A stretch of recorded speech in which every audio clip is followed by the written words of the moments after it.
వార్త 1వ అధ్యాయం 22వ వచనం. మత్తయి సువార్త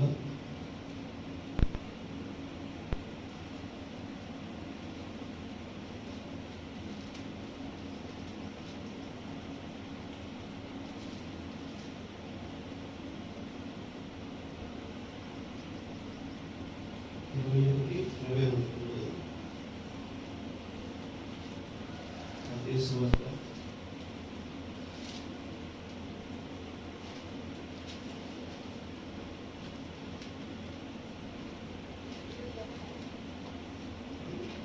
1వ అధ్యాయం 22. ఆమె యొక్క కుమారుని కన్ను తన ప్రజలను వారి పాపముల నుండి ఆయనే రక్షించును. కనుక ఆయనకు యేసు అని పేరు పెట్టెదను. ఇదిగో కన్యక గర్భవతి అయి కుమారుని కనెను. ఆయనకు ఇమ్మానుయేలు పేరు పెట్టెదను. ఇమ్మానుయేలు అని పేరు పెట్టెదను. హల్లెలూయా.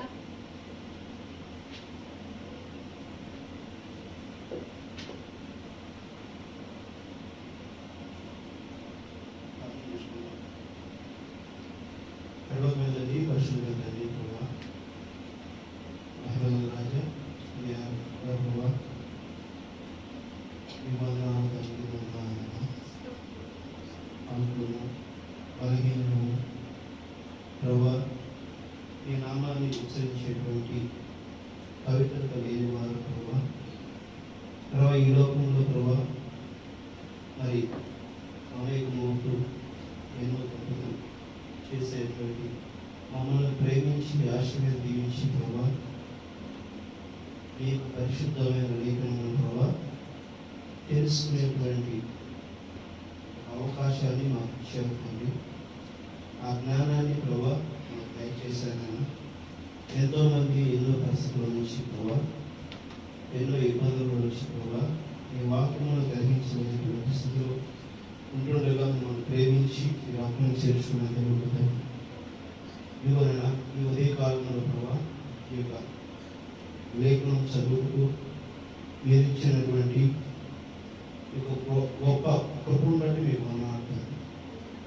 చదవబడిన లేఖనము ప్రభా, అర్థమైన ప్రభా, మేమైతే వివరించేందుకు ఎటువంటి జ్ఞానం లేని వారు తండ్రి, మమ్మల్ని మరుగున పెట్టి ప్రభా నాకును కూడుకున్న నీ జనులకును వింటున్న వారికి నీ ప్రభా ఈ వాక్యమును ప్రభా వివరించి విరిచి వడ్డించి ప్రభా సంతృప్తి పరచుటకు మీ కృప దయచేయగలుగుతారని కోరుకుంటూ ప్రభు యేసు క్రీస్తు నామములో అడిగి వేడుకుంటున్నాం మా తండ్రి. ఆమేన్.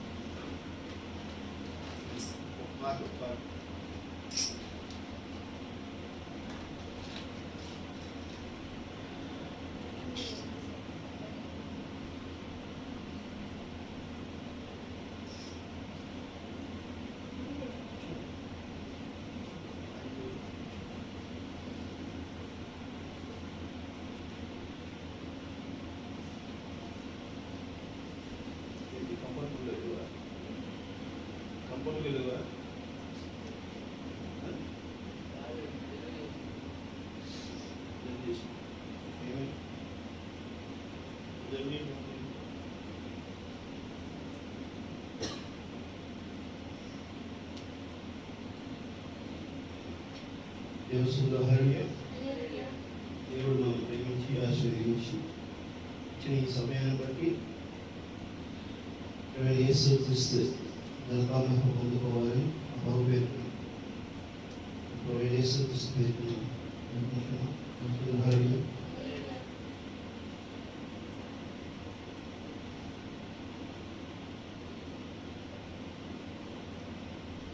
మనం చదివా ఇప్పుడు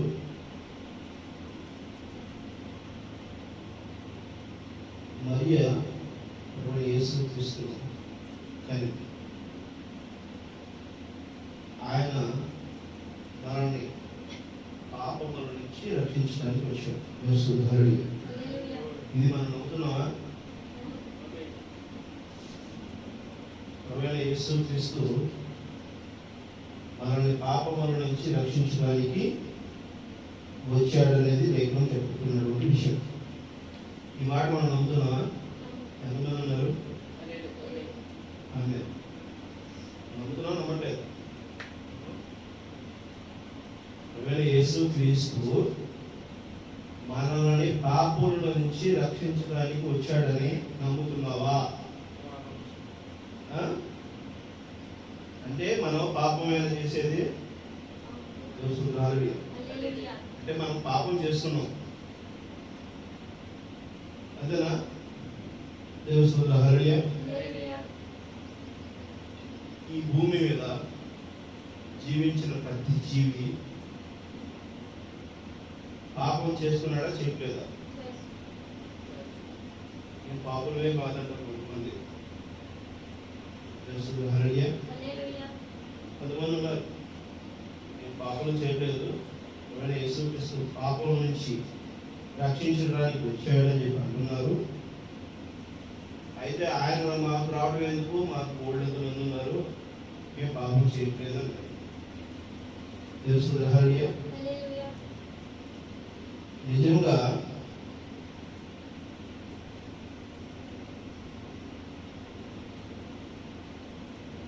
మనం అసలు పాపమే చేయకపోతే మనమే దేవుడు కదా. ఇప్పుడు నేను దేవుడివేనా?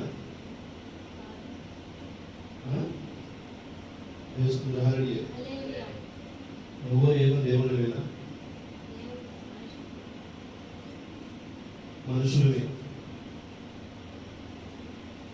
నీలోనూ నాలోనూ కూడా దైవత్వం ఉంది, కానీ దాన్ని ఏం చేయాలి? బయట తీసుకోవాలి. ఒక భూమిలో బంగారం దొరకాలంటే ఏం చేయాలి? బంగారం ఎక్కడ దొరుకుతుంది? భూమి లోపల దొరుకుతుంది. వజ్రం ఎక్కడ దొరుకుతుంది? భూమి లోపల దొరుకుతుంది. దాన్ని ఏం చేస్తాం మనం? దొరకాలంటే వెతుకుతూ ఉంటాం. వెతుకుతాం, వెతకాలి. వజ్రమో బంగారమో ఒక విలువైన ఖనిజము మనకు దొరకాలంటే మనం ఏం చేయాలి? వెతకాలి. వెతికినప్పుడు ఒక 500 అడుగుల లోపల, 1 కిలోమీటర్ల లోపల ఉందని చెప్పి తెలుసుకుని దానిని మనం ఏం చేస్తాము? భూమిని తవ్వుకుంటూ వెళ్తాం. అవునా? భూమిని తవ్వుకుంటూ వెళ్తాం. బంగారం తీయాలి, వజ్రాలైనా అంతే, అంతే కదా? వజ్రాలైనా అంతే. వజ్రం దొరికినప్పుడే పరిపూర్ణంగా తల మెరిసేది కాకుండా ఉంటుందా? ఉంటుందా?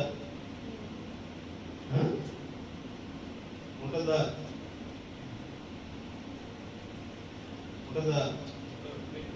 ఉండదు. దాన్ని ఏం చేయాలి? శుద్ధి చేసి వెలుగు పెట్టాల్సిందే. బంగారమైనా అంతే. ఇప్పుడు మనిషి పుట్టడంలో దేవుడైపోయాడా? పాపము చెయ్యని వాడిగా దేవుడైపోయాడా? అర్థమవుతుందా? తెలుసుకున్నాను.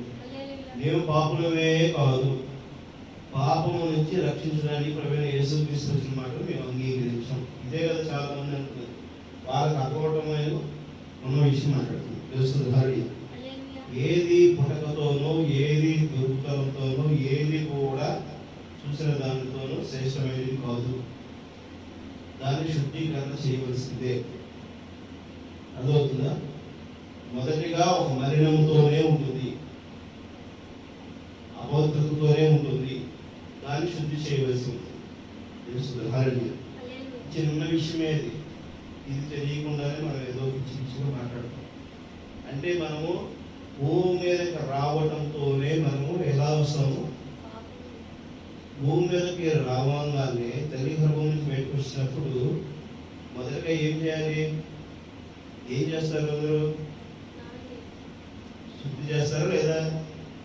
సెలైన్ వాటర్లో పోసి క్లీన్గా బ్లడ్ అందరూ తీసుకొస్తారు. అమ్మ నీళ్ళు ఏదో వాసన శ్రేష్టమైనటువంటి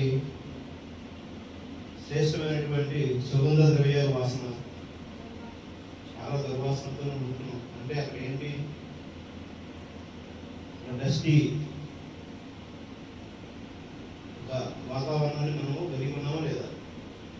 తల్లి గర్భంలోనే మనము చాలా మలినంతో ఉన్నాం.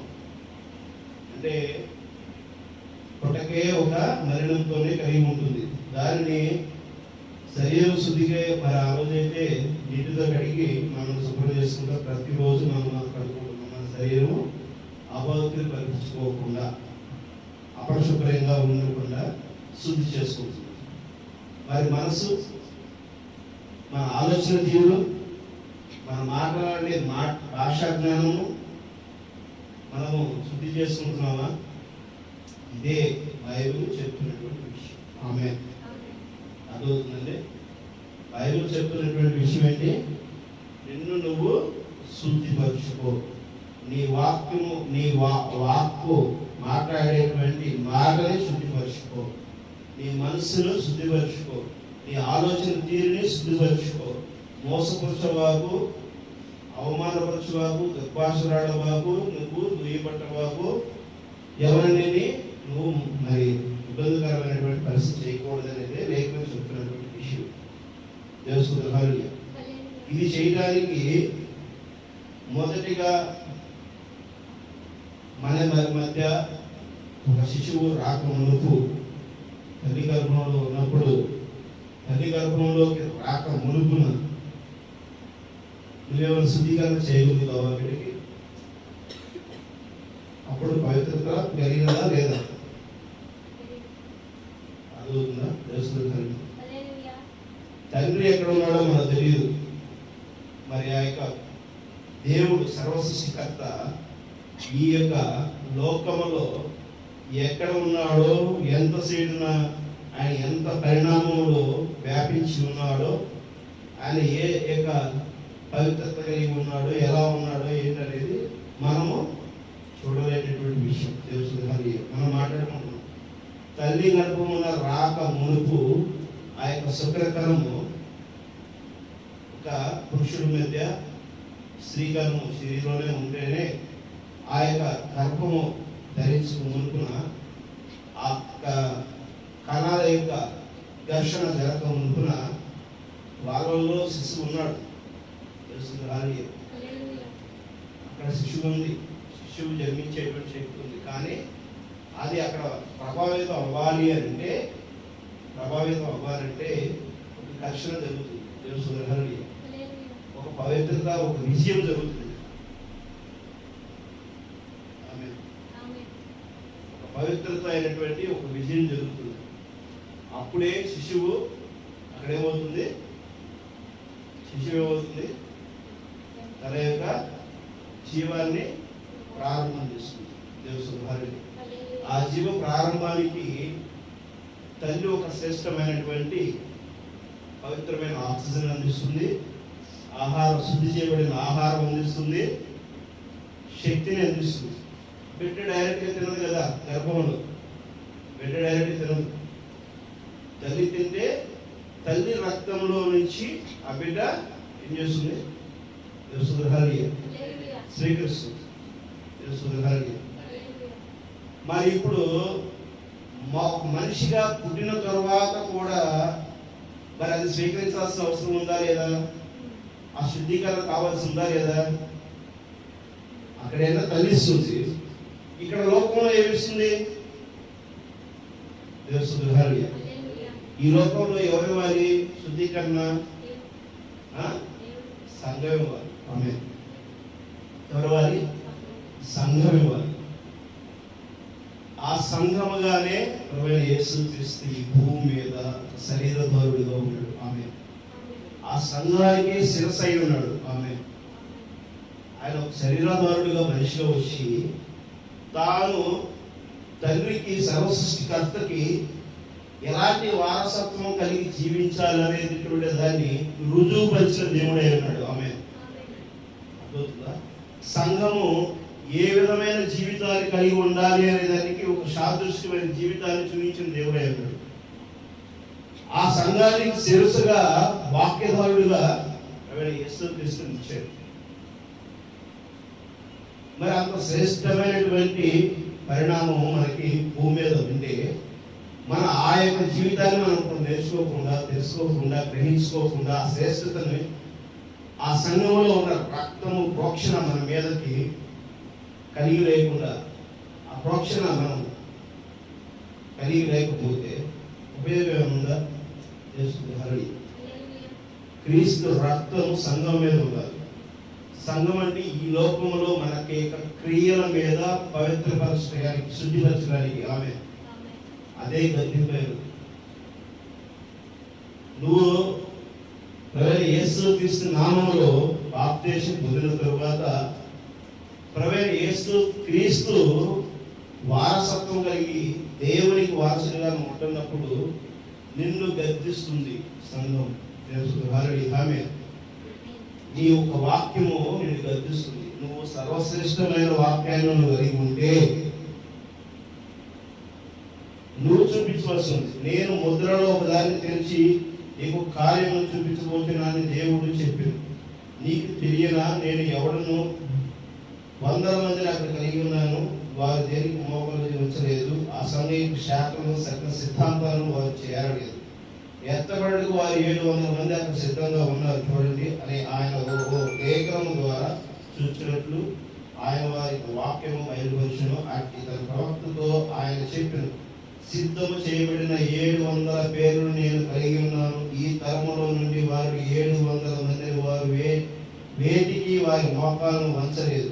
నేను కనుక దీనిని ఈ దినమున అని చెప్పిన ఏడల మత సంబంధమైన సంఘ శాఖలు మరియు సంఘ ఆచారాలు వారిలోనికి వచ్చినాయి. ప్రవక్త 7 ప్రతిష్టలో 370 చెప్తున్నాడు.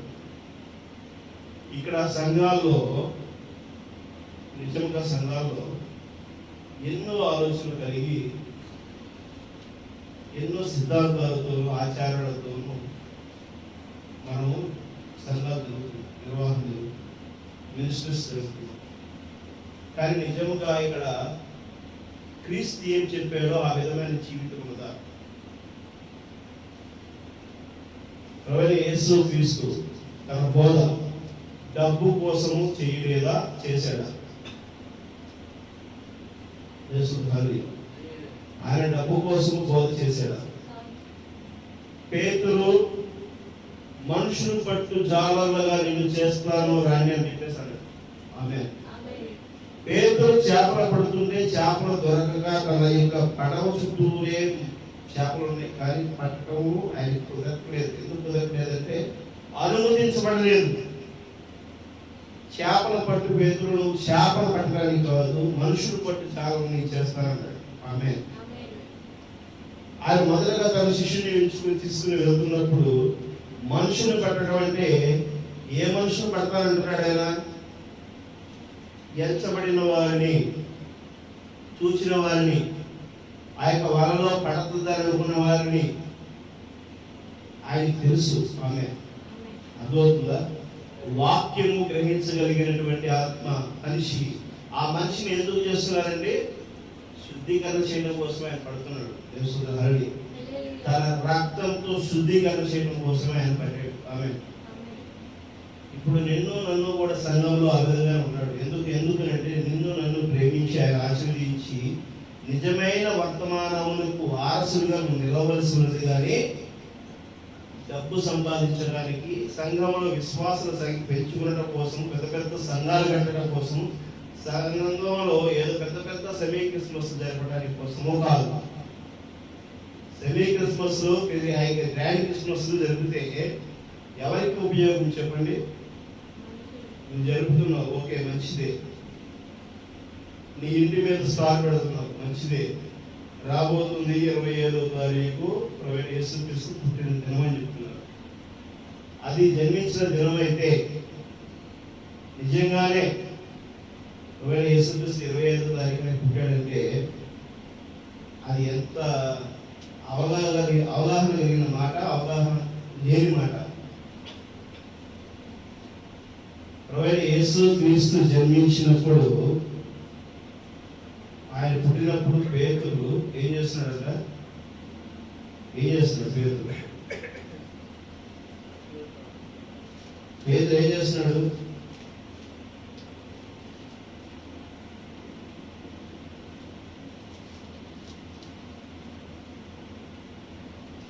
తెలుసా పేతురు ఏం చేస్తున్నాడు? చలి కాసుకుంటున్నాడు ఆయన.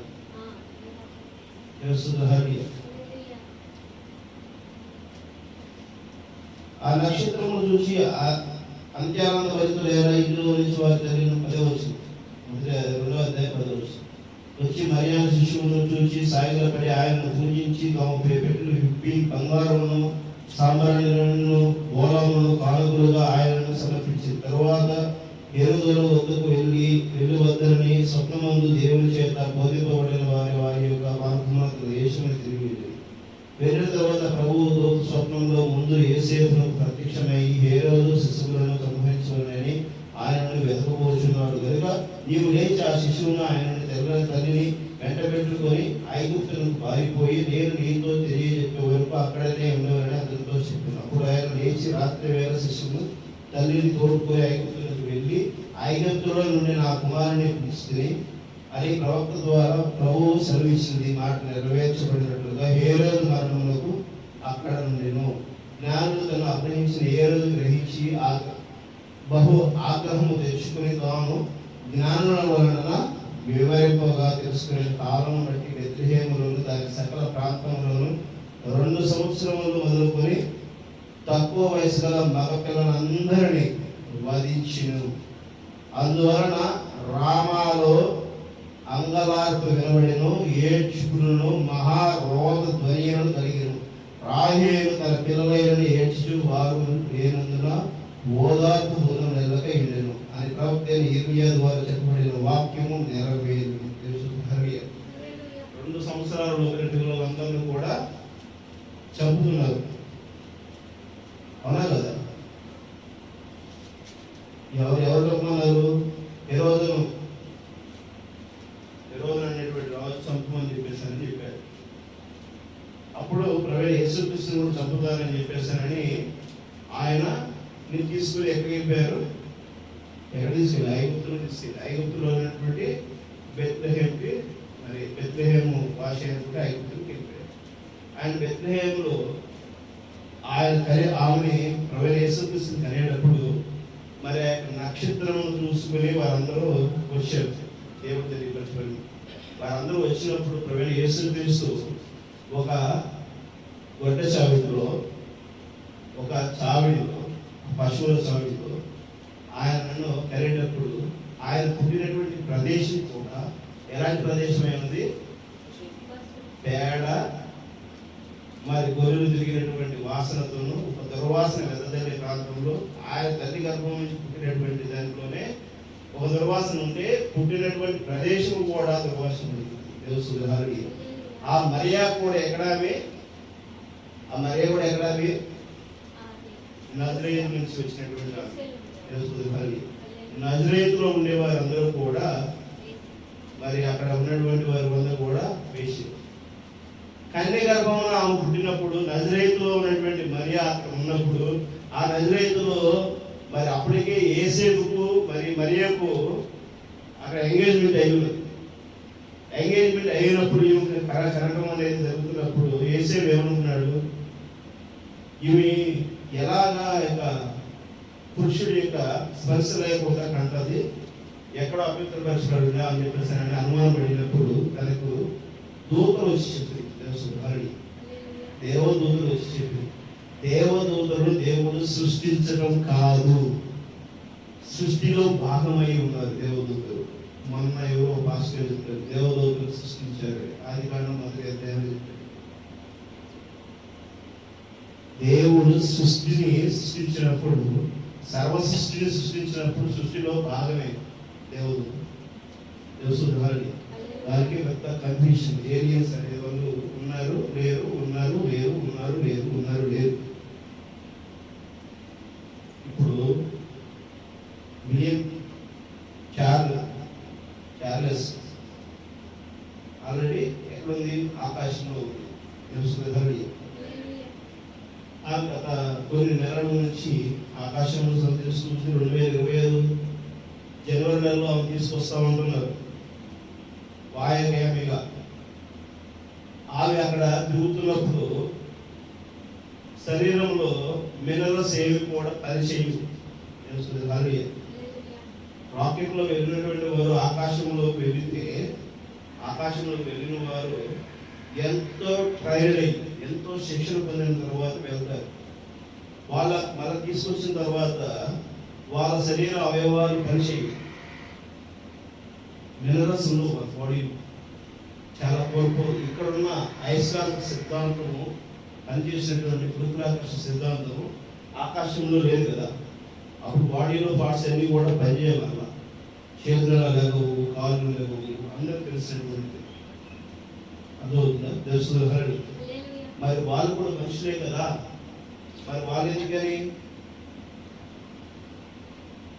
సృష్టిలో ఎంతో మర్మమై ఉన్నది. వాక్యం రూపంలో చెప్పాలి, వాక్యమును గ్రహించగలిగి చెప్పాలి. పరిశుద్ధ ఆత్మతోనే మనం కలిగి ఉండాలి. కానీ మన సంసారంలో వాక్యం చెప్పడానికి లేదు. అర్థమవుతుందా? తెలుస్తుంది. హల్లెలూయా. ఇక్కడ దేవునికి మనకని సంధానకర్తగా నిలిచిన వారు ప్రవక్తలై ఉన్నారు. ఎందుకంటే దేవుడు నేరుగా మొదటిగా ఆదాముతో నేరుగానే మాట్లాడాడు. ఆదాముతో నేరుగా మాట్లాడేటప్పుడు ఆదాముకి అన్ని చెప్పాడు. ఆయన దర్శనంతో మాట్లాడినటువంటి సందర్భాలే ఉన్నాయి. మరి అబ్రహాము కూడా దేవుడు దూరముగా కనబడినప్పుడు ముగ్గురిగా కనబడ్డాడు. ఆయన నేల మట్టుకు వంగి దేవుని ఆహ్వానించాడు. మరి ఆయన ఆదిత్యం తీసుకున్న తర్వాత ఆయన కనబడలేదు. ఇక్కడ దేవుడు ఆత్మస్వరూపి అన్నాడు. ఆత్మస్వరూపి అయినప్పుడు నువ్వు ఆత్మానుసారంగా ఆత్మ సంతృప్తితోనే నువ్వు దేవుడిని కలుసుకోగలుగుతావు. మరి పరిశుద్ధ గ్రంథంలో ధర్మశాస్త్రంలో రాయబడినటువంటి విషయాలు దేవుడు నేరుగా మాట్లాడితే మేము భరించలేకపోతున్నాము. ఆయన చెప్పిన విషయాలు మీకు గ్రహించకపోతే ఆయన మమ్మల్ని శిక్షిస్తున్నాడు. కాబట్టి ఎవరినో ఒకరిని ఎంచుకుని వారితో మాట్లాడమని చెప్పేసి అని ఆ ప్రజలే చెప్పారు. కాండంలో ఉన్నది. ఆ ప్రజలే చెప్పారు. ఆ చెప్పినప్పుడు ఏమవుతుంది? దేవుడు అప్పుడు ప్రవక్తలతో మాట్లాడుతూ మొదలుపెట్టాడు. ప్రవక్తలకు చెప్పినప్పటి నుంచి మనకు వస్తారు. ఆ ప్రవక్తల దగ్గరికి ఎవరెవరు చెప్తారు? దేవదూతలు చెప్తారు. దేవసుల హల్లెలూయా. మరి ప్రకటన గ్రంథం రాసిన యోహాను గారు ఈనాటి కాల ప్రవక్తను కూడా దర్శించాడు. ఆయన మోషే కాలంలో జరిగినటువంటి విషయాలు కూడా గ్రహించాడు. ఆదాము కాలంలో ఉన్నటువంటి విషయాలు కూడా గ్రహించాడు. ఎలా గ్రహించగలిగాడు? ఆత్మానుసారంగానే గ్రహించాడు. హల్లెలూయా. ఆయన చూసుకోవడం కోసం దేవుడు చూపించాడు, మాట్లాడాడు, తీసుకెళ్ళాడు. నీ కాలాలు ఆయన కాలాల సంగతుల గురించి ఆయన వివరించుకుంటూ వచ్చాడు. హల్లెలూయా. అలాగే ప్రభువైన యేసు క్రీస్తు మనకు అన్ని విషయాలను మనల్ని ఎలా జీవించాలో చెప్పడానికి ఈ పరిశుద్ధ గ్రంథం ద్వారా మనతో మాట్లాడటం కోసం ఆయన వచ్చినప్పుడు జరుగుతున్నటువంటి విషయాలన్నింటినీ ఆయన కులవశంగా మనకి తెలియపరిచాడు. హల్లెలూయా. కొత్త నిబంధన ప్రభువైన యేసు క్రీస్తు వచ్చిన తరువాత రాయబడినటువంటి గ్రంథం. ముందుగా ఉన్నది ధర్మశాస్త్రం, పాత నిబంధన. పాత నిబంధనను ధర్మశాస్త్రాన్ని వెంబడిస్తే మనం ఎక్కడో ఒకసారి తప్పిపోతాం. హల్లెలూయా. కాబట్టి ఈ లోకంలో ఇక్కడ నువ్వు ఏ విధంగా పవిత్రపరచుకోవాలనేటువంటిది ప్రభువైన యేసు క్రీస్తు మనకి చూపించాడు. ఆయన రక్తంలో మనం శుద్ధీకరణ చేశాడు. ఆ వాక్య ఆహారమును మనం భుజించి ఆయన యొక్క నామములో మనం ఎప్పుడైతే పవిత్ర కావడం కోసమో మరి అడుగులు వేస్తామో అప్పుడే పవిత్ర తెలుస్తుంది. అది ఎలాగా? ఐక్య క్రిస్మస్ జరిగితేనా? ఎక్కడ లేదు కదా బైబిల్లో ఐక్య జరిగినటువంటి పరిస్థితులు. చర్చిలు పెడితేనా? సంఘాల్లో విశ్వాసం పెంచితేనా? మరి ఎలాగా? ఇంటి మీద స్టార్ పెడితేనా? ప్రభువైన యేసుక్రీస్తు పుడుతున్నాడు అని చెప్పేసారని నక్షత్రం చూపించింది. ఆ నక్షత్రం చూపించగా దారి చూసుకుంటూ వచ్చినటువంటి ఎంతో మంది పెద్దలు ఆయన జాగరణ వేశారు, మరి ఎన్నో సేవలు చేశారు, పవిత్ర వచ్చినారు. అక్కడి నుంచి ఆయన ఐగుప్తులకు తీసుకెళ్ళడం కోసం యోసేపు తనను తీసుకెళ్తాడు. మరి నువ్వు పెట్టిన స్టార్ని చూసి వెళితే వారింట్లో క్రీస్తు ఉంటున్నాడా? క్రీస్తు పరిశుద్ధుడు కదా, పరిశుద్ధుడు. నువ్వు నేను పెట్టుకున్నటువంటి స్టార్ని చూసుకుంటూ ఇంటికి వెళితే ఉంటుందా? వారిలో ఉన్నాడా క్రీస్తు? ఎవరు ఎందుకు వచ్చావా అడుగుతారా? అడిగారా? మరియా కానీ యోసేపు కానీ వచ్చిన పెద్దలు అడిగారా? ఎవరి పనిని వారు చేసుకుంటున్నారు. నువ్వు వెళితే ఇప్పుడు నేటి తరంలో స్టార్ పైన ఇంట్లో తగులు ఉంటుంది, ఒకరినొకరు దుర్భాష ఆడుకుంటారు భార్య భర్తలు ఇంట్లో. స్టార్ పైన మిద్ది పైన మనం క్రైస్తవులని చెప్పి అనుకుంటాం. మన మనసు చూపు సక్రంగా ఉండదు, ఆలోచన సక్రంగా ఉండదు, మరి ఎదుటి వాళ్ళని ప్రేమించి గుణగణాలు లేవు. మరి నీకు నాకు యేసు క్రీస్తు జననానికి అవకాశం ఇచ్చేటువంటి గురిటి కర్పము నువ్వు కలిగి ఉన్నావా? హరి నీ మనసు, నీ కుటుంబం, నీ సంఘం, నీ దేశం, నీ రాజ్యం ఉన్నదా? నువ్వే లేవు కదా. ఎక్కడి నుంచి వచ్చింది నీ రాజ్యం? పరలోక రాజ్య వారసత్వం ఎక్కడి నుంచి వచ్చింది? దేవస్తున్న హరి అదవుతుందా? ఆ పవిత్రత ఆలోచన నీకు లేనప్పుడు ఎలా వస్తుంది? 23వ వచనం మత్తయి సువార్త 1వ అధ్యాయం 23వ వచనం.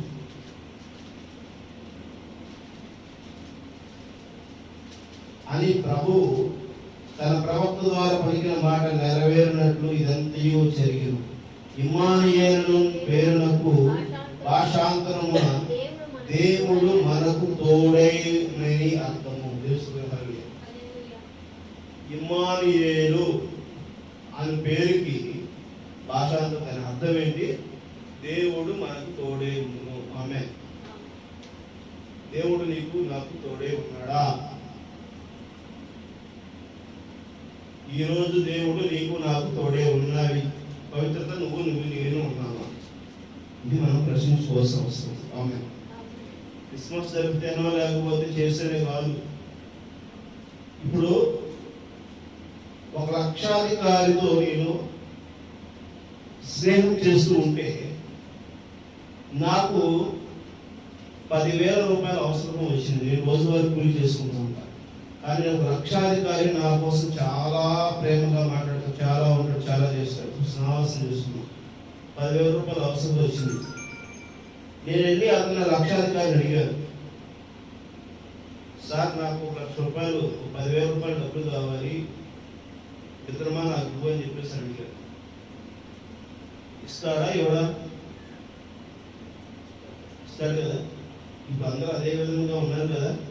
ప్రతి ఒక్కరి జీవితంలో అవసరత కోసము తనకు తెలిసినటువంటి స్నేహితుడు, బంధువు, లేకపోతే ఇంకొకటి పరిస్థితిని బట్టి తనకు కావలసినటువంటి అవసరత కలిగినటువంటి రుణ సదుపాయం కలిగి ఉంటున్నాడా లేదా? అవునా కాదు? దేవుని మరి ఇమ్మానుయేలు అనే పేరుకు అర్థమైన దేవుడికి తోడని అర్థం. దేవుడు నీకు తోడుగా ఉన్నాడు, వెంట పెట్టుకుని ఉన్నాడు, అంటి పెట్టుకుని ఉన్నాడు, అండగా ఉన్నాడు, నీకు వెనక వెన్నుముకలాగా ఉన్నాడు. నీ అనారోగ్యం వస్తే దేవుడు కదా ఉంది నీ పక్కన. దేవుడిని అడుగుతున్నావా?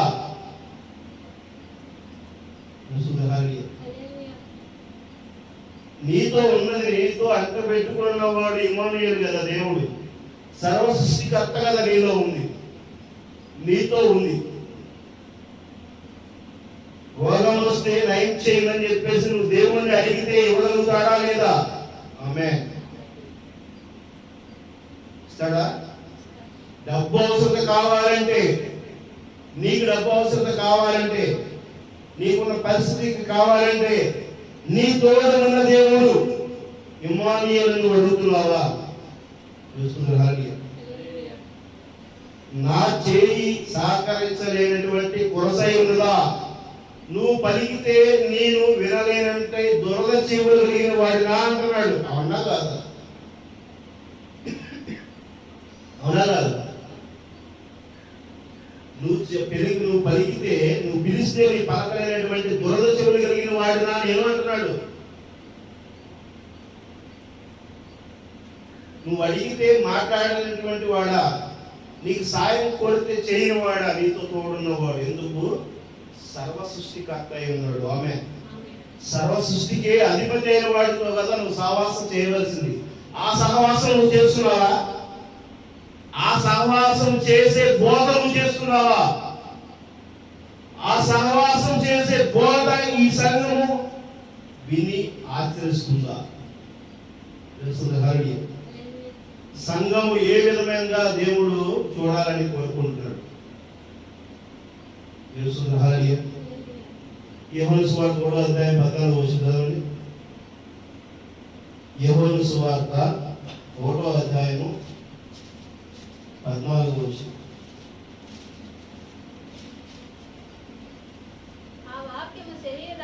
ఆ వాక్యము శరీరధారి కృపా సత్య సంపూర్ణుడుగా మన మధ్య నివసించును తండ్రి వలన కలిగిన అద్వితీయ కుమారుని మహిమ వలె మనం ఆయన మహిమను కలుగుంటిమి.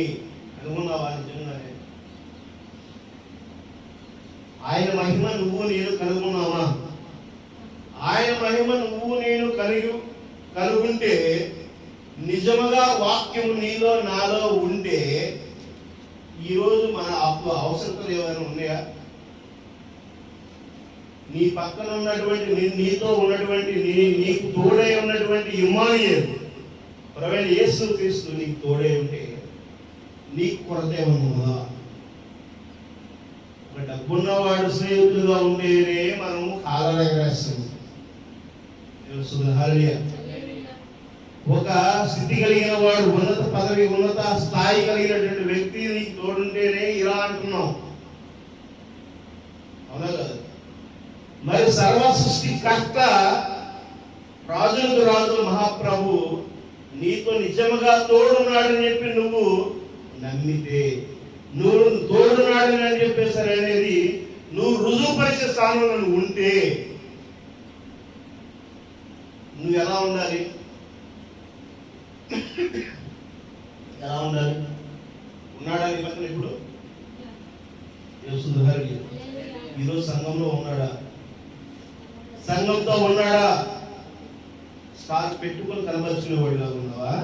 మెడలో సిల్వేసుకుని కనబరిచేవాడిలాగా ఉన్నావా? నేను ఫలానా వాడిని అని చెప్పేసి ఒక పేపర్లో చెప్పుకునేవాడిలాగా ఉన్నావా? పోస్టర్లో చెప్పుకునేవాడిలాగా ఉన్నావా? ఎలా ఉండాలంటే నువ్వు ఎలా ఉండాలంట? ఎలా ఉండాలి? ఆ తండ్రి చెప్పిన మాటలు నేను చెప్తున్నాను అనేటువంటి వాడు ఎలా ఉన్నాడు?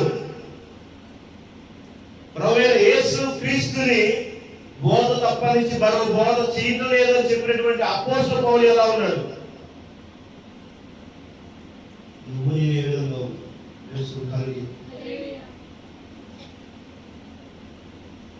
తండ్రికి సాదృశ్యముగా భూమి మీదకి వచ్చిన ప్రభువైన యేసు క్రీస్తు ఏ జీవితాన్ని కలిగి ఉన్నాడు? యేసు క్రీస్తుని ఆచరించినటువంటి వ్యక్తిగా ప్రభువైన యేసు క్రీస్తుని నేను వెంబడిస్తున్నానని చెప్పి ధైర్యంగా చెప్పిన అపోస్తలుడు పౌలు పరిచర్య నీ పరిచర్య, నా పరిచర్యగా నీవు నేను విశ్వసించినటువంటి నిజమైన వాక్య ఆధారంగా ఉన్నదా? ఆమేన్. అర్థమవుతుందా? ఈ రోజు సంఘంలో ఏమి లోపిస్తుందో, ఈ రోజు సంఘంలో ఏ స్థితిలో మనం ఉంటున్నామో, నిజముగా క్రీస్తుని కలిగి ఉండటంలో మనం వైఫల్యం కలిగి ఉన్నాం. మనం ఈ రోజు తెలుసుకోవాల్సింది ఎదుటి వ్యక్తి మీద, ఎదుటి వ్యక్తి దగ్గర తెలివిగా ఉండటం కోసం కాదు. ఆయన అంటే సమయస్ఫూర్తిగా సమాధానం చెప్పించుకుని తప్పించుకోవడానికి కోసం కాదు. తప్పించుకున్న వాడు యుక్తి కలిగిన సర్పమైనది. నువ్వు మాట్లాడితే మాటకు మాట చక్కగా తీయగా చాలా మధురముగా సమాధానం చెబితే యుక్తి కలిగిన సర్ప వారసుమై ఉన్నావు. యేసుక్రీస్తు ఏమంటున్నాడు? ఓ సర్ప సంతానమా అంటున్నాడు. ఆయన ఎందుకన్నాడు సర్ప సంతానం అని? సర్ప సంతానం అనేది ఉందా లేదా?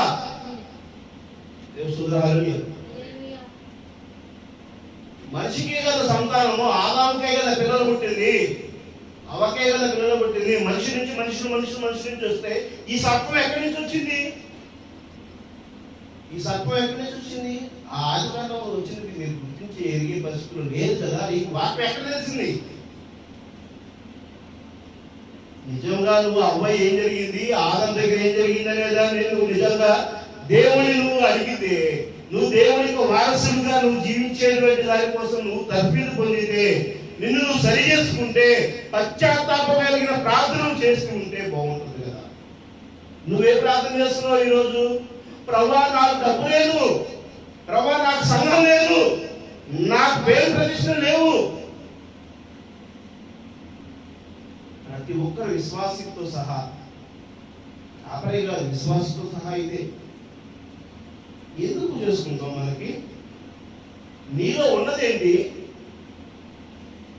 నువ్వు షైన్ పెట్టుకోవాల్సిన దేనికి షైనింగ్ పెట్టాల్సింది? డబ్బు తెచ్చుకోవడం కోసం షైనింగ్ కావాలా? బంగారం తెచ్చుకోవడం కోసం అని ప్రార్థన?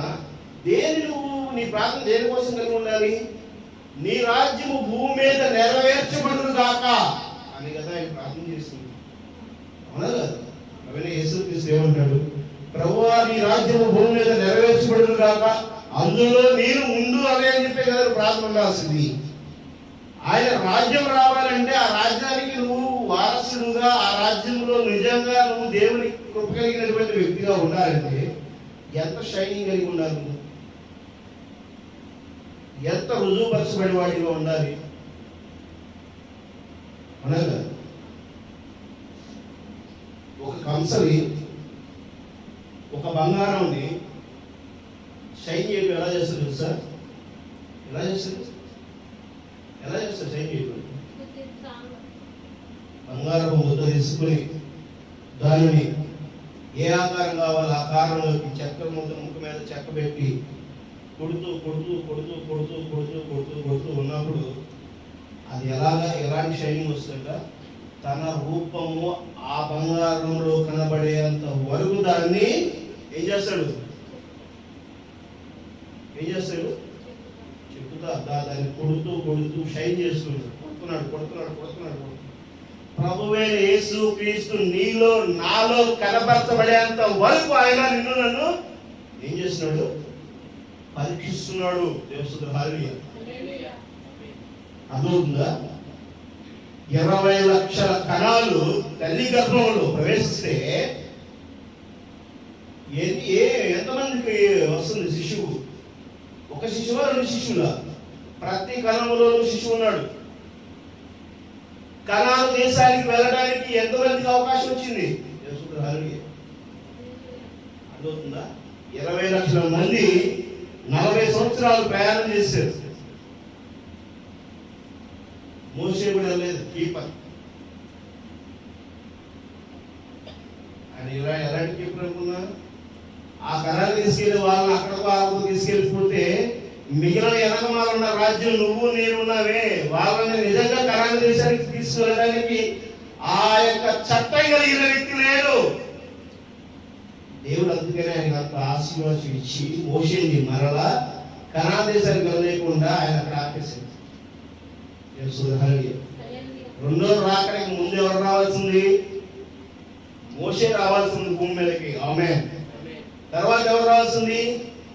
ఏలియా ఆత్మ రావాల్సింది. ఆమేన్. ప్రభువైన యేసుక్రీస్తు భూమి మీదకి వచ్చేటప్పుడు మోషే పరిచర్య జరిగింది, ఏలియా పరిచర్య జరిగింది. ఆమేన్. ఈ రోజు నీవు నాము మధ్యలోకి దేవుడు ప్రభువైన యేసుక్రీస్తు రావాలంటే నీలో నాలో మొదటిగా మోషే క్రమశిక్షణ రావాల్సినది. ఆమేన్. మోషే చేసిన చట్టం తప్పించి ప్రపంచంలో ఏ రాజ్యాంగానికి చట్టం లేదు. తెలుసా విషయం?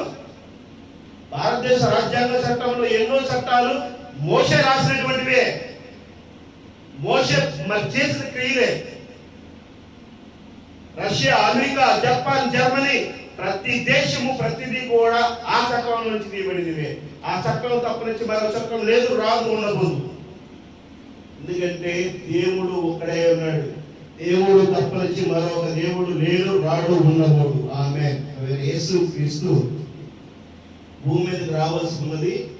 ఆ భూమి మీదకి రావాల్సిన దాన్ని మనల్ని ఎలాగ పరిశుద్ధులు చేయాలనే దానికి ఆయన సూచిక చూపించి తాను అర్పించుకొని పవిత్రులుగా నన్ను చేయడం కోసం పాప విముక్తి ఆ పాపాన్ని నివారించి పరిశుద్ధపరచడం కోసం తన రక్తం చిందించున్నాడు. ఆమె అర్థమవుతుందా? దేవసుందరహారి. మరి అందుకనే నువ్వు నేను అంత పవిత్రమైన జీవితము, వాక్యానుసారమైన జీవితము నువ్వు నేను కలిగి జీవించడం కోసం ఈరోజు దేవుని చిత్తానుసారంగా ఉండవలసిన వారు మనం. ప్రకటన 22వ అధ్యాయము 13వ వచనం చూడండి. ప్రకటన గ్రంథము 22వ అధ్యాయము. నేనే అల్ఫాయు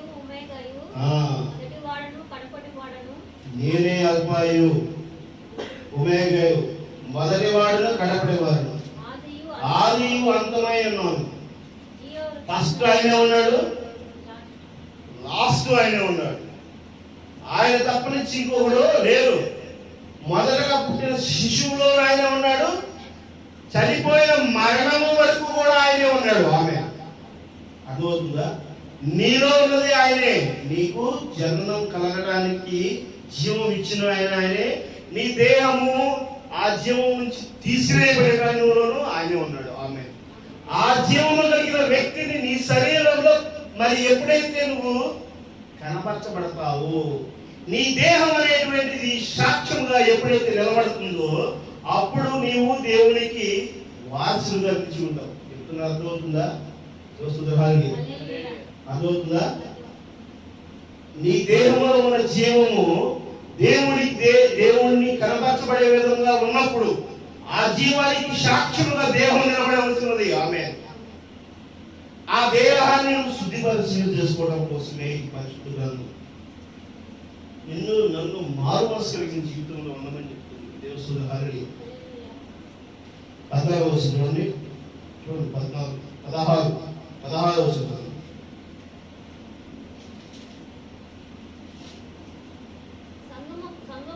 సంగముల కోసము ఈ సంగతులను గురించి మీకు సాక్ష్యం ఇచ్చుటకు యేసు అను నేను నా దూతను పంపి ఉన్నాను.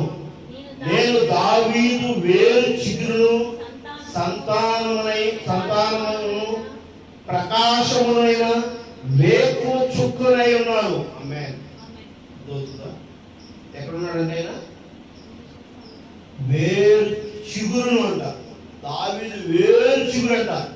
చెట్టు కొట్టివేయబడితే మళ్ళీ చిగురించింది కూడా ఏంటంట? ఆయనే ఏమన్నాడు? ఆమేన్. కొట్టివేయబడిన చెట్టు మళ్ళీ చిగురించింది. ఎక్కడ ఉంది చిగురించింది? ఇజ్రాయెల్ దేశం చిగురించింది. 2000 సంవత్సరాలు అతిగతి లేకుండా ఉన్నటువంటి దేశం అది. ఆ దేశంలో ఒక ఇద్దరు ముగ్గురు కొంతమంది జనాభా వెళ్ళి ఇది మా యొక్క దేశము, ఈ ప్రాంతం మాది అని 1948 ఏప్రిల్ నెలలో వాళ్ళు ప్రకటించారు. ఆనాటి నుంచి ఈనాటి వరకు కూడా ఆ దేశము హద్దులను ఎవరు తాకడానికి దేవుడు అనుమతించలేదు. ఆ ప్రాంతంలో ఇజ్రాయెల్ ఏ దేశం అయితే కలిగి ఉన్నారో ఆ దేశంలోనికి ఎవరైనా వచ్చి మరి వాళ్ళు విజయం సాధించడానికి అవకాశం లేదు. ఎన్నో యుద్ధాలు చేసేవారు. ఏ యుద్ధంలో వారికి అపజయం లేదు. అంటే వారికైనా దేవుడు ఆశీర్వదించింది? వారికైనా ఇజ్రాయెల్ ఒక్కరైనా దేవునికి వారసులు? నీవు నేను దేవునికి వారసు ఉండడం కోసమే ఇజ్రాయెల్ దేశం శపించబడేది. ఆమె ఆ ఇజ్రాయెల్ మెస్సైని గుర్తించలేదు ఈనాటికి కూడా. అర్థమవుతుందా? మెస్సైని వారు గుర్తించలేదు కాబట్టి నీకు నాకు కృప వచ్చింది. దేవసుందరహారి. ఎందుకు అంటే తప్పిపోయిన యొక్క ఒక సంతానములో మనము ఉన్నాము ఆయన వారసులుగా. ఆదాములో నుంచి తీయబడినటువంటి అవ్వ యొక్క ఏంటంట? అవ్వ యొక్క వారసులమే మనము. ఆదాము అవ్వలో నుంచి తీయబడిన వారు శాఖోపు శాఖలుగా ఏమయ్యారు? ప్రపంచము నలుమూలలకు వ్యాపించారు. ఆ వ్యాపించిన వారిలో శ్రేష్టమైనటువంటి వీడిని బయటికి తీసుకోవడం కోసం, ఆ షైనింగ్ చేయడం కోసం దేవుడు ప్రపంచ నలుమూలలకు ప్రభువైన యేసు క్రీస్తు సువార్త ప్రకటించడం కోసం 12 మంది శిష్యులు పంపించాడు. ఆమేన్. ఆ 12 మంది శిష్యుల్లో తోమా మన భారతదేశానికి వచ్చాడు. తోమా చెప్పినటువంటి విషయాలతో మనం ఏమయ్యాము? దేవుణ్ణి గ్రహించాం. ఎవరిని? ప్రభువైన యేసు క్రీస్తుని గ్రహించిన భారతదేశంలో చాలా మంది జనాలు. కానీ ఆ యొక్క గ్రహించిన దేవుణ్ణి వెంబడించట్లేదు. వెంబడించడానికి తన దూతను పంపించున్నాడు. ఆమె ఎవరినంటే దూతని ఎవరిని పంపించాడు? ఈ సంగతుల గురించి మీకు సాక్షి ఇచ్చేందుకు యేసు అన్న దూతను పంపించున్నాను. యేసుకు అర్థం ఏంటి? యేసు పేరుకి మొదటిగా ఆ పేరుని ఏమని పలికినారు? ఇమ్మానుయేల్ అని పలికిన్నారు. ఆమె ఇమ్మానుయేల్కి అర్థం ఏంటి?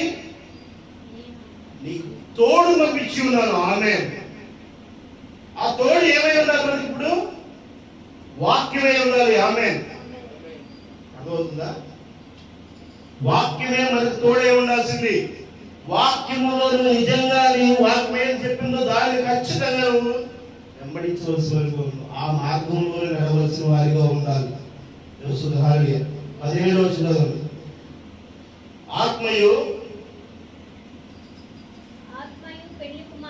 ఆత్మయు పెళ్లి కుమార్తెయు రమ్ము అని చెప్పుచున్నారు.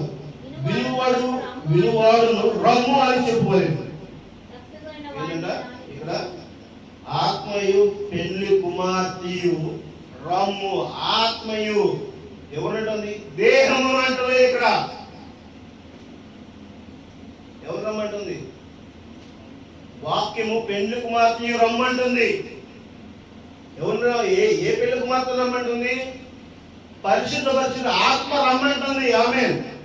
అదవుతుందా? ఆత్మయు రండి. ఆత్మయు పెళ్లి కుమార్తెయు రమ్ము అని చెప్పుచున్నారు. ఎవరు చెప్తున్నారు? ఇది దూతలు చెప్తున్నారు. 7 సంఘకాల దూతలు చెప్తున్నారు. తర్వాత ఏమన్నాడు? వినువాడును రమ్ము అని చెప్పవాలి. ఎవరు రమ్మని చెప్పాలి?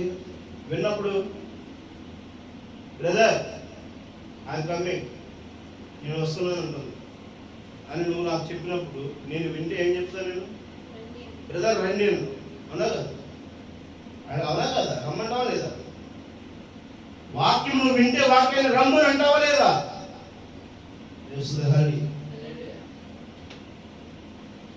దప్పికున్న వారిని రానిమ్ము. నీకు నిజంగా ఆకలి కలిగి నీకు మరి దాహం కలిగి ఉంటే, నువ్వు దప్పిక కలిగి ఉంటే, నిజంగా వాక్యం ఎక్కడ మిస్ అయిపోతున్నావు? వాక్యం ఎక్కడ మిస్ అయిపోతున్నావు? నిజంగా వాక్యం ఎక్కడుంది? వాక్యం ఎక్కడుంది? నిజంగా చెప్పేటువంటి నా వాక్యంలో నేను కలిగి ఉండాలి అని చెప్పేసి ఆశ కలిగి నువ్వు ఉంటే ఏమవుతావంట? రానిమ్ము. రమ్మంటలే ఇక్కడ. రానిమ్ము. ఆ వాక్యం మీద రానిమ్ము. నాకు కావాలి. ఇచ్చయించువారనే జీవములను ఉచితముగా పుచ్చుకుని. తీసుకునేవాడు ఉచితంగా తీసుకుంటాడు.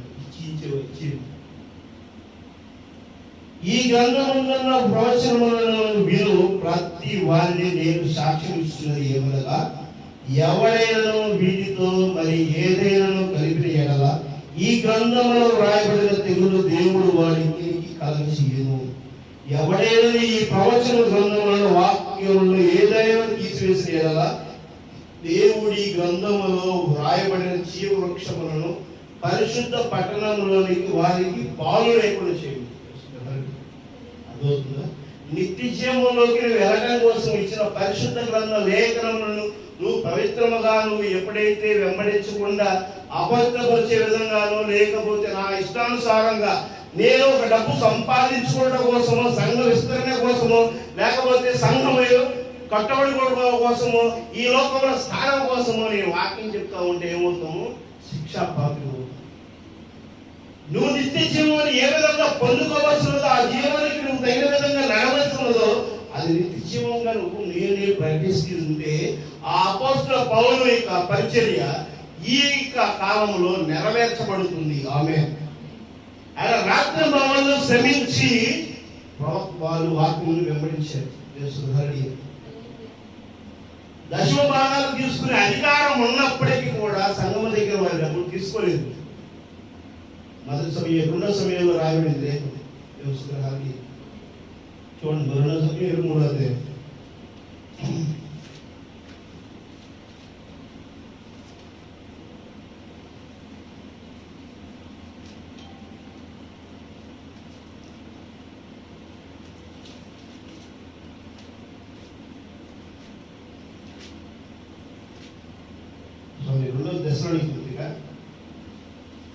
రెండో దశలోనికి పత్రిక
మూడో అధ్యాయం 8వ వచనం.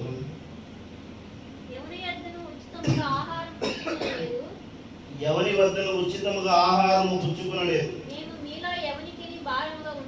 మేము మీలో ఎవరికి భారముగా ఉండకూడదని ప్రయాసముతోను కష్టముతోను రాత్రింబవళ్ళు పనిచేయుచు జీవము చేసి మీరు మిమ్మల్ని పోలి నడుచుకున్నవారని మమ్మును మేము మాదిరిగా కనబరుచుకున్నట్టుకే ఇలా చేసితివి గాని మాకు అధికారం లేదని చేయలేదు. అర్థమవుతుందా? మీ దగ్గర డబ్బులు తీసుకుని మీ దగ్గర దశమ భాగాలు తీసుకునే అధికారం మాకు లేక కాదు, మాకు అధికారం ఉంది. అయినా కూడా మమ్మల్ని మాదిరిగా మీరు తీసుకోవాలని మేము రాత్రింబవళ్ళు పనిచేసి మా జీవనం మేము పొందుకుంటూ మీకు సువార్త ఫలములను మీకు అందించాం. ఆమేన్. అర్థమవుతుందా? దశమ భాగాలు తీసుకోమని దేవుడు చెప్తాడు, వాక్యం చెప్తుంది. కానీ అదే పరిపాటి కాదు సంఘానికి. అర్థమవుతుందా? ఇప్పుడు దేవుడు మనకు అప్పగింపబడిన మనని ఏం చేయాలంట? నిత్య జీవం వైపు నడిపించవలసినది. ఆమేన్. నిత్య జీవం ఏదో ప్రకటించవలసినది. వాక్యం అనేటువంటి అన్నతో నువ్వు జీవించాలనేటువంటి దాన్ని రుజువుపరచవలసినది. దేహం అనేటువంటి సాక్ష్యం ఇవ్వాల్సినది. ఆ దేహము సాక్ష్యం చెప్పడానికే కానీ ఏంటంటే దేహము వేరడానికి కాదు. ఎందుకంటే ఆత్మయు పెండ్లి కుమార్తెను రమ్మంటున్నాడు.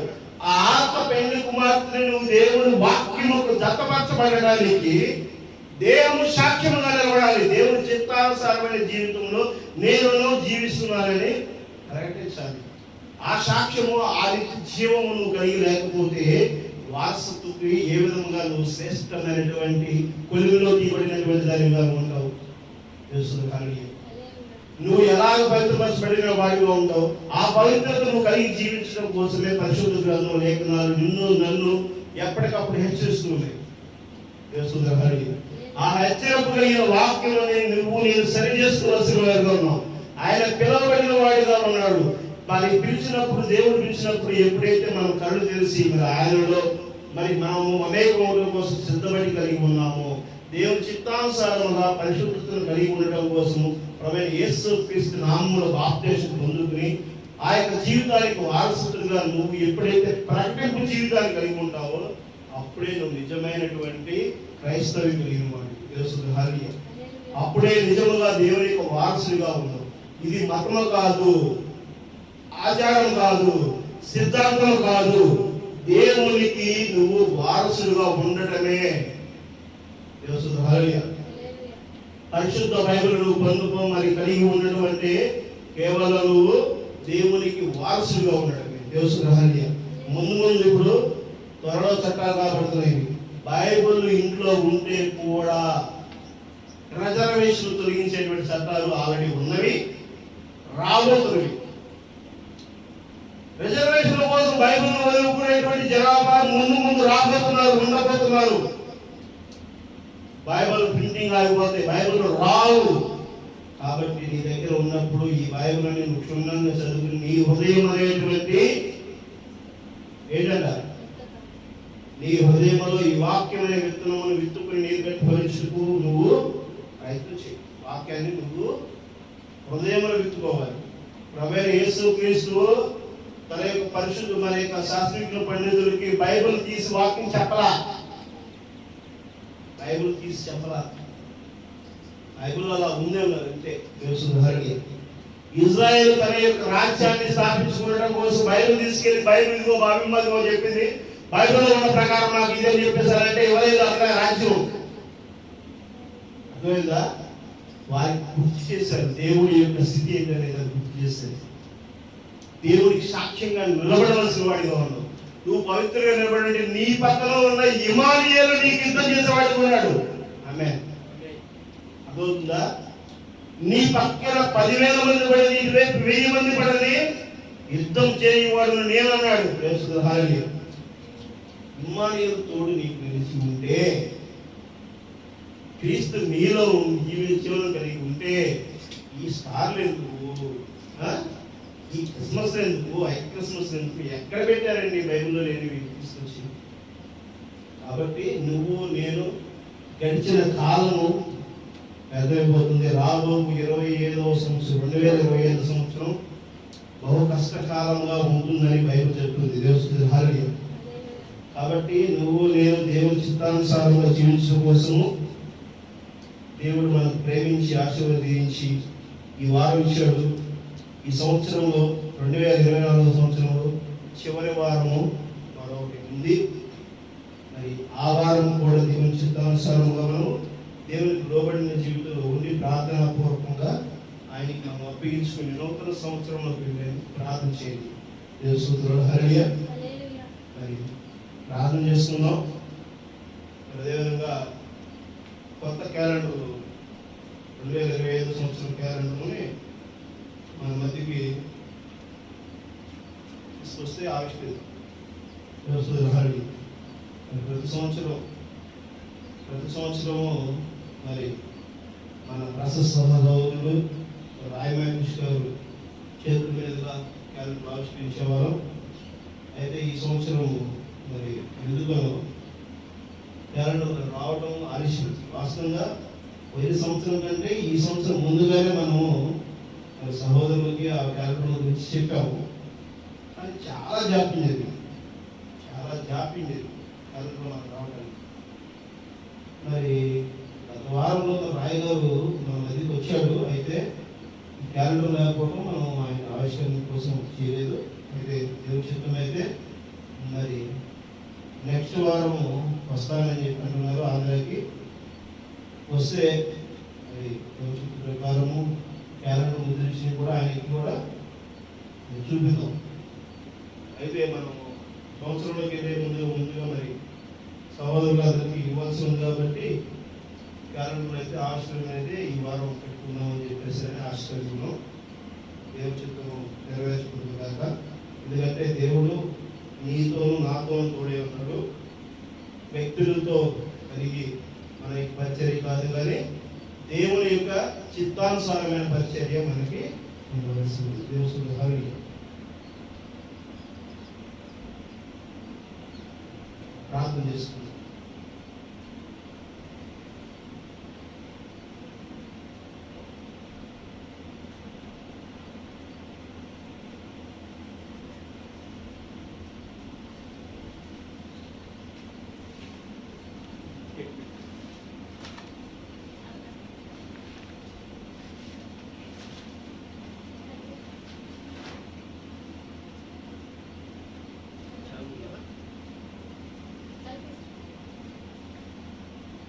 సర్వబంధని పరిశుద్ధండి ప్రభావైన యేసయ్య మీకు వందనాలు స్తోత్రం మహిమగల రాజా ఇదివరైనా మరి ఇప్పటి వరకు ప్రభావ ఆరాధనలో ప్రభావ మాతో నుండి నేరుగా మీరు మాట్లాడారని మేము నమ్ముతున్నాం తండ్రి. ఎవరి యొక్క అవసరతను కలిగి ఉన్నదో ప్రభావ మీకు తెలుస్తుంది ప్రభావ. ప్రతి ఒక్క బిడ్డ కోసం మేము ప్రార్థిస్తున్నాం తండ్రి. ప్రతి ఒక్కరిని ప్రభావ మీరు దీవించి ఆశీర్వదించండి. సంఘమును కూడా ప్రేమించి ఆశీర్వదించండి తండ్రి. ప్రభావ సంఘం మీ వృద్ధి కోసం ప్రభావ మీకు కృప దయచేయండి తండ్రి. ప్రభావ ఇదివరైనా గడిచిన కాలం అంతలోనూ మమ్మల్ని ప్రేమించిన దేవుడు ప్రభావ మీకు వందనాలైనా. ఈ సంవత్సరం 2024 ప్రభావ మరి మేము బహుగా దీవించబడుతూ ప్రభావ మరి ఇంకా మరి ప్రభావ మా దేహంలో మా జీవము కలిగి ప్రభావ మేము ఉండి సాక్షాత్కంగా ప్రభావ మిమ్మల్ని ప్రార్థించేటువంటి కృప మాకు దయచేసాను తండ్రి. ప్రభావ మీ కృపలో ప్రభావ మేము నడువుడికి సహాయం చేయండి తండ్రి.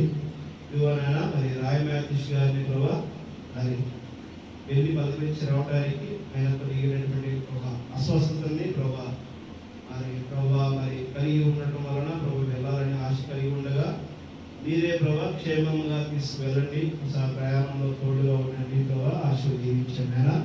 అక్కడికి వెళుతున్నప్పుడు ప్రభా మరి ఎంతో ప్రభా ఆశీర్వచనముగా మీ యొక్క నామంలో ఆశీర్వదించబడింది అనేది మేము నమ్మాలి తండ్రి. మరి నమ్మకం ప్రభా ఈ వలనైతే సమస్తం సాధ్యమైన సర్వించిన దేవుడు ప్రభా. ఈ వాక్యము ప్రభా మరి ఏ రోజు ప్రభా నెరవేరబడకుండా ఉండలేదు. మీ వాక్యం నెరవేర్చబడటకు ప్రభావ మీ వాక్యానికి రుజువుగానే మమ్మల్ని చేశారు తండ్రి. ప్రభా మీరు ప్రభా మేము ఏదైనా ప్రభా మరి ఇబ్బందికరమైన వాతావరణము పరిస్థితులు మాకు తాకి అంటే ప్రభా మేము ఒక పరీక్ష రాయబోతున్నామని ఆ పరీక్షలో విజయమును ప్రభా మేము కనబరచబడటం కోసం మమ్మల్ని ప్రభా మీరు తర్ఫీదు చేస్తూ ప్రభా బలపరుస్తూ దీవిస్తున్నారని మేము నమ్ముతున్నాం తండ్రి. ఆమేన్. ప్రభా మీ కృపలో ప్రభా ప్రతి ఒక్క బిడ్డను ఆశీర్వదించబోతారని కోరుకున్న సమస్తము సకలపరచండి తండ్రి. ప్రవేశించడంలో పేరు పేరును ఆశీర్వదించండి. ఇక ప్రభా వాక్యం వింటున్న ప్రతి బిడ్డని దీవించండి. వారందరికీ ప్రభా మీ కృప దయచేయబోతారని వారి యొక్క ఆర్థిక పరిస్థితులను వారి యొక్క ప్రభా ఆరోగ్య సమస్యలను ప్రభా మీరే ప్రభా పరీక్షించండి ప్రభా. మరి పవిత్రపరచండి, శుద్ధిపరచండి అయినా వెలుగుపరచండి అయినా మీ కృపలో పాత్ర చేసి జీవించబోతారు. సమస్తము మీ చేతులు అప్పగించుకుని మమ్మల్ని తగ్గించుకుంటున్నాం. వేరే పొందుకోమని యేసు క్రీస్తు నామములో అడిగి పెట్టుకుంటున్నాము తండ్రి. ఆమేన్. ప్రభువా ఇదిగో ఈ సంవత్సరం క్యాలెండర్లో ప్రభా మరి ఆవిష్కరణలో మీ కృప దయచేయండి. ఈ క్యాలెండర్లో ప్రభా ద్వారా ప్రభా మీ వాక్యం ఎవరికి అందచేయవాలని మీరు ఇచ్చి ఉన్నారో వారిని ప్రభావ పవిత్రపరచండి, ఆశీర్వదించండి. ఈ క్యాలెండర్లు ఎక్కడికి చేరుతున్నాయో వారి వాక్యం గ్రహించి ఆ కుటుంబంలో ప్రభావ మీ యొక్క మేలును ప్రభావ ఆశీర్వచనాన్ని దయచేయండి. వారికి సర్వశ్రేష్ఠతను ప్రభావ మీ ప్రభావ దయచేయగలుగుతారని కోరుకుంటున్నాను. సమస్తమును సర్వపక్షాలు కోరుకుంటూ ప్రభావ యేసు క్రీస్తు నామములో అడిగి వేడుకుంటున్నాను. ఆమేన్.